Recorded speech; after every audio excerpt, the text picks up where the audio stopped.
Bugün bizim gözəl kifayətxanımız öz naborunu həyata ki aldı. Deməli, bu naborun içində biz nələr görürük? Sialux, Şveysariya naboru super bir məhsuldur. Xeyirlə işlədəsiniz. Bu bir. Sonra, inşallah, onsuz da gözəldir. Rabota ediyor. Sonra aylar qabarmaq üçün məhsuldur. Çox gözəl konsentrasiyası var. Bu iki.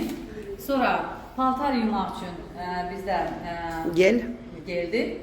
Bu da çok konsantrasiyalıdır. Yani ki uzun bir müddet onu istifadə edə bilərsiniz. Onun gücünü mən olar deyim bir dənə dababçıqa. Qonşum inanmayıb ki, dedim ki bir dənə kalpaçok lazımdır. Qonşum bəs deyir də bir kalpaçok.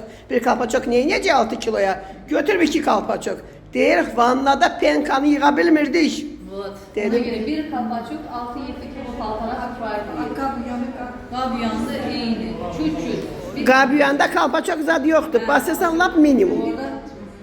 1'e 5. Yaşayın, deməli, dəniz yosunlarından ibarət Dur hadi. Məcunun, sonra antibakterial, Bakın, bambuk bak saatlıqalar. hanım işleyip görürsünüz 700 neçə bu da təzə adamlarımız inşallah bizim ailemiz olacaklar inşallah.